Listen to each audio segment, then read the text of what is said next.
Okay, the question is, अगर resale property का short list हुआ है क्लाइंट की तरफ से तो फाइनल मीटिंग में क्या चीजें ध्यान में रखना चाहिए, ऐसा क्वेश्चन है ब्रोकर का।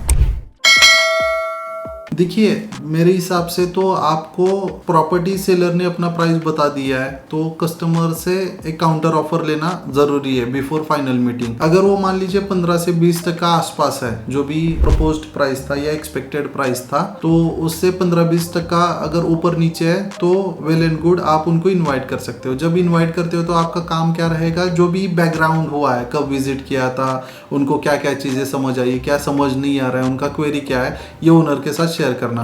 अब यहाँ पे मान लीजिए दो पॉसिबिलिटी, एक बायर और सेलर दोनों का आप ही रिप्रेजेंट कर रहे हो, या तो सेकंड चीज है कि सेलर को कोई और ब्रोकर रिप्रेजेंट कर रहा है और बायर को आप रिप्रेजेंट कर रहे हो। तो केस टू केस बेसिस आपको कॉल लेना पड़ेगा। जब भी कन्वर्सेशन स्टार्ट होगा उस केस में आपको इंट्रोडक्शन करके देना है, दोनों का क्वेरी समझाना है जो भी है, और उसके बाद उनको बात करने दीजिए। वो अपने हिसाब से कंफर्ट लेवल पे आने के बाद वो प्राइसिंग पे आएगा। तो जो भी डिस्कशन हो रहा है ना, you are witnessing that particular conversation. तो आप एक पेपर पे सारा पॉइंट्स लिख लीजिए कि क्या डील में इंक्लूडेड है, क्या इस डील का पार्ट नहीं होगा, एडिशनल कॉस्ट क्या रहेगा, एडिशनल रिस्पॉन्सिबिलिटीज क्या रहेगा। वो सारा लिखने के बाद आफ्टर शेक हैंड, या मान लीजिए वो आगे बढ़ रहा है तो वहां पे एक सिग्नेचर ले लीजिए। तो इससे आपका दोनों साइड से कंफर्मेशन क्लैरिटी रहता है। मतलब ब्रोकरेज तो कंफर्म हो गया है कि आप उस पर्टिकुलर डील में एज अ एजेंट काम कर रहे हो। सेकेंड, जो भी डिस्कशन हुआ है वो ओरली नहीं हुआ है। मतलब ऐसे नहीं होना चाहिए कि कल जाके उन्होंने बोला कि मीटिंग में तो आपने ये कहा था, उसने बोला कि मीटिंग में आपने ये कहा था। तो ऐसे